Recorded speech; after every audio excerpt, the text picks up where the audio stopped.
দর্শক বন্ধুরা, মধুমিতা রান্নাঘরে আরও একবার সবাইকে স্বাগত জানাই। আজকে আমি আরেকটি মাছের রেসিপি নিয়ে এসেছি, তেলাপিয়া মাছের ঝাল।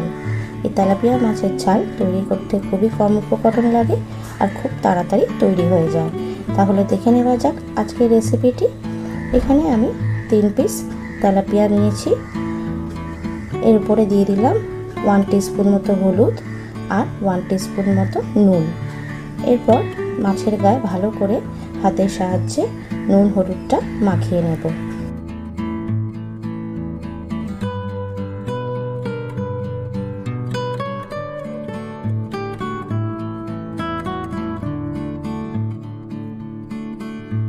নুন হলুদ মাখিয়ে নেওয়া হয়ে গেছে। এরপর আমি চলে যাব পরের স্টেপে।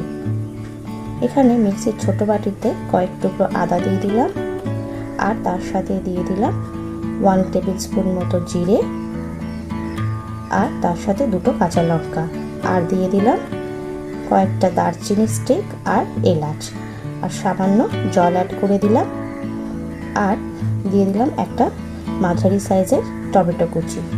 এরপর এগুলোকে আমি একটা পেস্ট বানিয়ে নেব। দেখুন পেস্টটা আমার রেডি হয়ে গেছে। এরপর চলে যাব পরের স্টেপে। আমি একটু বেশি পরিমাণে সর্ষের তেল দিলাম, কারণ মাছটাকে ভালো করে ভাজতে হবে। তেলটা গরম হয়ে আসলে আমি প্রথমে 2টো মাছ একসাথে ভেজে নেব। খুন্তির সাহায্যে মাছটাকে একটু নেড়ে দিলাম। এক পিঠ ভালো করে ভেজে নেব। এক পিঠ ভালো করে ভাজা হয়ে গেছে। এরপর আমি আস্তে করে মাছ দুটোকে উল্টে দিলাম। অপর পিঠটা ভালো করে ভাজা হয়ে গেছে। এরপর আমি মাছ দুটোকে একটা অন্য প্লেটে তুলে নিলাম। ঠিক একইভাবে আমার আরেকটা মাছ ছিল, সেটাকেও ভেজে নিলাম। মাছটাকে উল্টে দিয়ে আরেকটা পিঠ ভেজে নেব ভালো করে। মাছটা ভালো করে ভাজা হয়ে গেছে। এরপর অন্য প্লেটে তুলে নিলাম। এরপর 1/2 টিস্পুন মতো গোটা জিরে, দারচিনি, এলাচ আর শুকনো লঙ্কা ফোড়ন দিয়ে দিলাম। ফোড়নগুলোকে কয়েক সেকেন্ড আমি নেড়ে চেড়ে নিলাম, সুন্দর একটা গন্ধ বেরোনো অবধি। তারপর যে আদা বাটার পেস্টটা তৈরি করেছিলাম সেই পেস্টটা দিয়ে দিলাম। বাটি ধোয়া জল সামান্য দিয়ে দিলাম। দিয়ে এরপর ভালো করে আমি মশলাটাকে মিনিট 5 মতো কষিয়ে নেব, যতক্ষণ না আদার কাঁচা গন্ধটা চলে যায়। ভালো করে কষা হয়ে গেছে। এরপর এখানে মশলা অ্যাড করে দেব। 1/2 টিস্পুন মতো হলুদ গুঁড়ো, 1/2 টিস্পুন মতো নুন আর 1 টিস্পুন মতো কাশ্মীরি লঙ্কার গুঁড়ো। সামান্য জল দিয়ে দিলাম।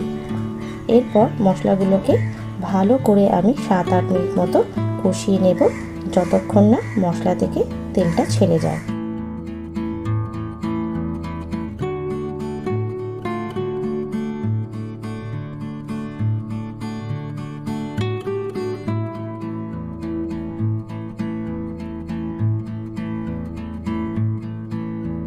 মশলা ভালো করে কষানো হয়ে গেছে। মশলার জল অনেকটা শুকিয়ে গেছে। এরপর আমি আরেকটু নেড়ে দিলাম। এর মধ্যে 2 কাপ জল আমি অ্যাড করে দিলাম। এরপর গ্যাসের ফ্লেমটাকে আমি জোরে করে এটাকে ঢাকা দিয়ে দেবো, যতক্ষণ না এটা ঝোলটা ফুটে ওঠে। ঝোলটা ফুটে উঠেছে।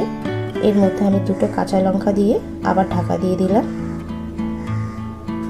এরপর আমি একটা একটা করে মাছ এর মধ্যে দিয়ে দিলাম। মাছটা দেওয়ার পরে এটাকে আমি কিছুক্ষণের জন্য ঢাকা দিয়ে দেব, যতক্ষণ না এই জলটা শুকিয়ে আসে। মাছের ঝালটা আমি একটু মাখামাখাই রাখবো, বেশি জল রাখবো না। দেখুন ঝোলটা অনেকটা শুকিয়ে এসছে। এর মধ্যে আমি কিছুটা ধনেপাতা কুচি দিয়ে আরও 5 মিনিটের জন্য ঢাকা দিয়ে দিলাম। 5 মিনিট হয়ে গেছে। দেখুন কালারটা খুব সুন্দর চেঞ্জ হয়ে এসছে তেলাপিয়া মাছের ঝালের।